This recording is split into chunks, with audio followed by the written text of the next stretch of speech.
Matapang na ibinunyag ng kontraktor na si Pacifico Curly Discaya II ang ilang mga pangalan ng congressman at Department of Public Works and Highways officials na kung saan ay part di umano ng mga nakinabang sa government project bid. Sa nangyaring Senate Blue Ribbon Panel's third hearing ay doon na ibinunyag ang mga irregularities lalo na sa flood control projects at ito nga ay nangyari noong Monday.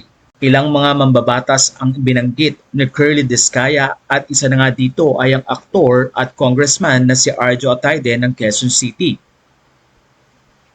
Nagbigay din ng pangalan si Curly Discaya ng ilang mga DPWH officials. Narito ang kanyang naging pahayag. We had no choice because if we didn't cooperate, they would create problems for the project awarded to us through mutual termination or right-of-way issues, both of which would prevent the project from being implemented. After we won the bidding, some DPWH officials approached us to ask for and take their share of the project amount. Ayon pa sa kanya, ang nasabing percentage ay ibinigay ng cash at bawat transaction ay may voucher at pati na rin ledger na kung saan ay nakalagay ang araw na natanggap ang nasabing pera.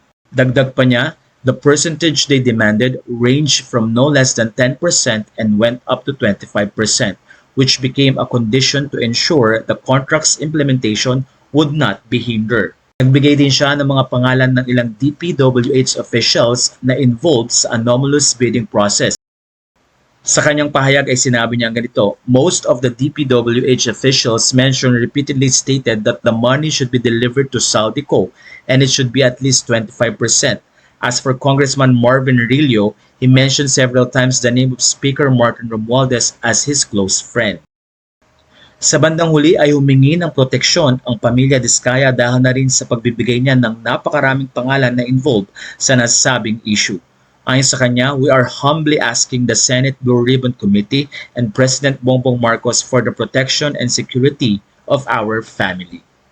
Samantala sa nasabing pahayag ay nagbigay naman ng kanyang mensahe si Arjo Atayde at sinabing wala siyang kinalaman sa mga nasabing aligasyon. I categorically deny the allegation that I benefited from any contractor. I have never dealt with them. Hindi totoo ang mga akusasyon na ito. I have never used my position for personal gain, and I never will. I will avail of all remedies under the law to clear my name and hold accountable those who spread these falsehoods. Sa puntong ito ay iniintay ng mga Filipino kung ano ang magiging reaksyon pa ni Arjo Atayde sa pagdawit ng kanyang pangalan sa flood control issues.